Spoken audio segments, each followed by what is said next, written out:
Les perspectives d'un accord entre les États-Unis et l'Iran ne sont pas très bonnes, étant donné que 21 heures de négociations au Pakistan ont abouti à une impasse. Et les États-Unis ont lancé un blocus du détroit d'Ormuz pour empêcher l'Iran de mettre en place un système de péage afin de contrôler le passage. Ainsi, la trêve de 2 semaines conclue mardi dernier ne semble pas devoir être renouvelée, en supposant qu'elle tienne jusque-là. Dès lors, la question devient de savoir qui profite le plus de cette période de calme. Donc aujourd'hui, nous devons examiner les avantages pour chaque camp. Je vais commencer par un rapide aperçu de la situation et de la manière dont il faut généralement envisager les cessez-le-feu. Ensuite, dans notre premier point de fond, nous examinerons le problème auquel les États-Unis sont confrontés, en mettant l'accent sur le ravitaillement en carburant. Ensuite, nous passerons à l'Iran et explorerons l'une des questions sans réponse concernant la capacité restante de Téhéran. Dans ce contexte, alors que le monde est très difficile actuellement, nous évoquerons aussi une initiative de la Chine qui compliquera encore plus nos vies. Mais permettez-moi de commencer par un point général sur les cessez-le-feu et sur la situation actuelle. Les hostilités entre les États-Unis et l'Iran semblent toujours avoir cessé. Cependant, le problème général de négociation n'a pas été résolu et Israël continue d'agir au Liban. L'Iran, en réponse, a maintenu le détroit d'Ormuz fermé, contrairement au principe fondamental du cessez-le-feu. En réponse, les États-Unis ont commencé à bloquer le passage des navires, payant un péage à l'Iran pour contourner la fermeture. S'il y avait un seul mot que j'utiliserais pour décrire la situation, ce serait insoutenable. Sur le plan théorique, petit rappel amical, les cessez-le-feu ne correspondent pas nécessairement aux résultats finaux. Pour qu'un accord soit durable, les conditions doivent être proportionnelles à l'équilibre des forces à long terme. Vous disposez d'une certaine marge pour structurer l'accord dans le temps, ce que nous verrons plus tard. Mais les choses ne peuvent pas trop s'éloigner de là où vous en êtes actuellement. Je trouve amusant que chaque camp d'un conflit ait tendance à affirmer qu'un cessez-le-feu profite militairement davantage à l'autre camp qu'à lui-même. Pensez au nombre de fois où vous avez entendu cela au fil des années sur la Russie et l'Ukraine. La réalité cependant, c'est que des gains mutuels de ce genre sont littéralement impossibles. Le rapport de force entre les pays est un jeu à somme nulle, donc tout ce que l'un gagne, l'autre le perd. La ligne des résultats attendus ne peut se déplacer que dans un seul sens, et donc un seul pays peut être le bénéficiaire militaire de la pause. Quelqu'un aura de l'énergie supplémentaire en sortant de sa position calme, et quelqu'un va essayer d'infliger des dégâts doubles lorsque sa colère prendra le dessus. En tant qu'observateur de la guerre, la meilleure façon de penser à de telles affirmations, c'est de revenir à ce à quoi l'on revient toujours. Il vaut mieux ne pas écouter ce que disent les dirigeants à ce sujet. Imaginons qu'un camp va effectivement gagner davantage. Si cet écart est important, alors les accords sont impossibles et toute la discussion devient sans objet. Cela a été l'un des principaux obstacles à une solution en Ukraine. Si l'évolution du rapport de force est faible, vous pouvez négocier pour résoudre le problème. Il suffit de faire une concession plus importante à la partie perdante. Cette partie perdante sait que l'accord finira par s'éroder à son détriment. Donc pour compenser, l'accord doit donner davantage à ce pays dès le départ. Ah, mais c'est ainsi que naît l'incitation classique à se présenter de façon trompeuse. Pauvre de moi, j'ai besoin de plus pour accepter un accord, c'est le message constant que vous voudriez envoyer, quelle que soit la vérité. Par conséquent, nous sommes obligés d'analyser réellement ce qui se passe sur le terrain si nous voulons savoir qui est le véritable bénéficiaire. On ne peut pas seulement se contenter d'écouter ce que disent les dirigeants. Très bien, faisons une analyse en commençant par le côté américain. La principale discussion ici concerne les difficultés auxquelles les États-Unis se sont confrontés pour continuer à maintenir les heures de vol de leur campagne aérienne. Cela peut sembler absurde puisque, avant la guerre, on parlait déjà de la baisse des stocks de munitions américains. Nous reparlerons des bombes dans un instant, mais il faut des avions dans le ciel pour en larguer la plupart. Pendant ce temps, il y a seulement 2 week-ends, les discussions sur la guerre se sont tournées vers le F-15 abattu et la recherche de son équipage. Vous pourriez donc penser que c'est là où je veux en venir avec le reste de cette conversation. Pas tout à fait, en fait. Les chasseurs rencontrent aussi ces problèmes, mais ce n'est pas la priorité immédiate. En réalité, le maillon faible du système est l'avion ravitailleur, en particulier le KC-135. Ces ravitailleurs permettent aux chasseurs de rester plus longtemps en vol en les ravitaillant en plein vol. Ils ne sont pas qu'une question de commodité, ils permettent aussi d'augmenter les heures où les chasseurs plus chers restent en vol. Sans eux, les chasseurs devraient retourner à la base beaucoup plus fréquemment. Le problème des ravitailleurs, c'est qu'ils sont de grandes masses de métal laissées exposées sur le tarmac par les États-Unis. Cela est en fait lié à l'utilité d'un cessez-le-feu, car davantage de systèmes antidrones ukrainiens deviendront opérationnels le long de la péninsule arabique. Ces pays arabes peuvent considérer les systèmes ukrainiens comme protégeant principalement les infrastructures civiles, mais ce n'est pas ainsi qu'un réseau de défense aérienne fonctionne. Un intercepteur détecte un drone et détruit un drone sans savoir ce que le drone avait l'intention de cibler. Quoi qu'il en soit, le plus gros problème est simplement une question de calcul d'heures de vol. Le dernier KC-135 a été produit en 1965. Ce n'est pas une erreur de frappe. 1965. Ils viennent d'une époque où le prix médian d'une maison aux États-Unis était d'environ 20 000 $. L'essence coûtait 31 cents le gallon et les Beatles ne se sépareraient que 5 ans plus tard. D'un côté, si ce n'est pas cassé, ne le réparez pas, même s'ils ont en réalité modernisé le KC-135 au fil des décennies avec de nombreuses améliorations. D'un autre côté, l'avion de remplacement KC-46 est progressivement mis en service. En attendant, il y a énormément de pression pour garder les 135 en vol, mais la physique l'emporte sur les espoirs et les rêves lorsque l'âge et les heures de vol sont élevés.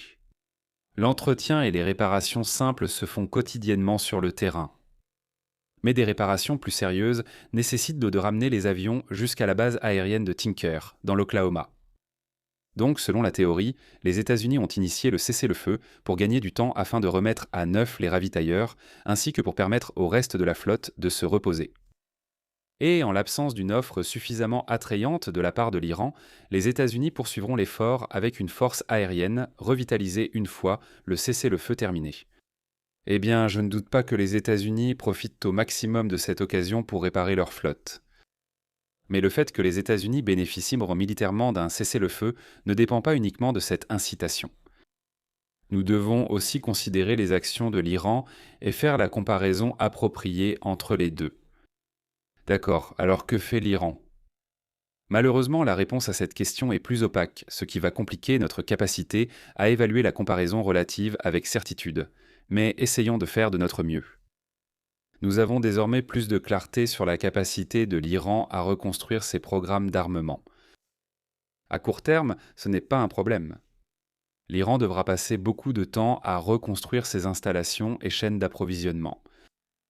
Cela soulève une question ouverte sur le temps qu'il faudra avant que les États-Unis ou Israël ne soient là tentés de cibler la base industrielle de défense de l'Iran. Concernant les délais de cessez-le-feu, il y aura peu de changements pour l'Iran. Le problème le plus difficile, tant en termes d'information publique que de calendrier de cessez-le-feu, est de savoir combien d'armes, et surtout d'armes anti-aériennes, l'Iran a gardé à l'abri pendant la guerre. Si vous pensez que la réponse est aucune, qu'ils avaient un besoin de tout ce qu'ils possédaient et qu'ils ont donc tout déployé, alors le reste de cette question est purement théorique. Il n'y a rien que l'Iran puisse redéployer, donc le cessez-le-feu est sans importance pour les décisions de déploiement. Sinon, les États-Unis sont confrontés à un problème important. La première phase d'une guerre aérienne vise à neutraliser les systèmes antiaériens de la cible.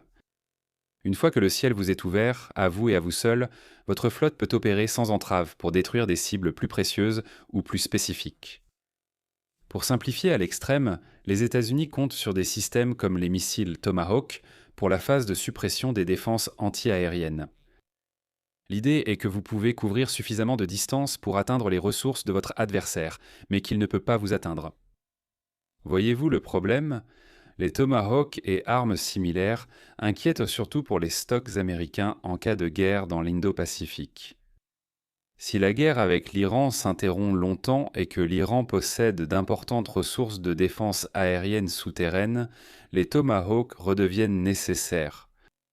Comparez cela à un scénario de frappe soutenue, où, si le renseignement américain garde le contrôle de la situation, les chasseurs peuvent simplement larguer des JDAM à la place. C'est ce qu'était devenue la principale campagne de frappe, avec les Tomahawk gardés en réserve. Contrairement au Tomahawk, l'armée considère l'approvisionnement en JDAM comme pratiquement inépuisable. Ainsi, une longue pause pourrait obliger les États-Unis à échanger un ensemble d'armes à faible coût d'opportunité contre un ensemble d'armes à coût d'opportunité élevé. Le problème du ravitaillement existe toujours, bien sûr, mais la solution n'est pas de procéder à des réparations générales sur toute la flotte en même temps. Il s'agit de mettre en permanence un certain pourcentage en maintenance, afin que des appareils remis en service reviennent constamment dans le système. C'est le même système que les États-Unis utilisent pour leurs porte-avions, donc ce n'est pas comme si c'était un concept étranger. Agir ainsi pourrait nécessiter de ralentir le rythme global des sorties, mais cela reste préférable à offrir à l'Iran un répit gratuit. Maintenant, nous devrions reconnaître un problème majeur avec l'arsenal américain. La guerre contre l'Iran, ou du moins sa phase initiale, a duré environ 40 jours. Je décrirai l'intensité des combats comme élevée, mais pas extrême. Et après cela, tout indique que le Pentagone constate d'importantes lacunes dans ses stocks de Tomahawk. Eh bien, dans ce cas, quelqu'un pense-t-il que les stocks de Tomahawk de janvier étaient insuffisants pour une véritable guerre contre la Chine? Pas vraiment. Cette pénurie a toujours nécessité un réinvestissement important dans la production d'armes, que chaque administration, sans exception, a repoussé encore et encore. Clairement, l'administration Trump a été bien plus stricte sur l'envoi d'armes américaines en Ukraine. Mais Biden a aussi été prudent. Voilà pourquoi.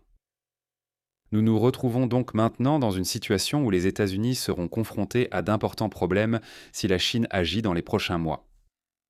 L'apparition de ces problèmes aux États-Unis dans les prochaines années dépendra des choix d'investissement et de production pris dans le contexte de cette guerre. En parlant de la Chine, il y a de plus en plus de rapports indiquant que Pékin cherche à fournir à l'Iran davantage de systèmes anti-aériens, en particulier des modèles portables.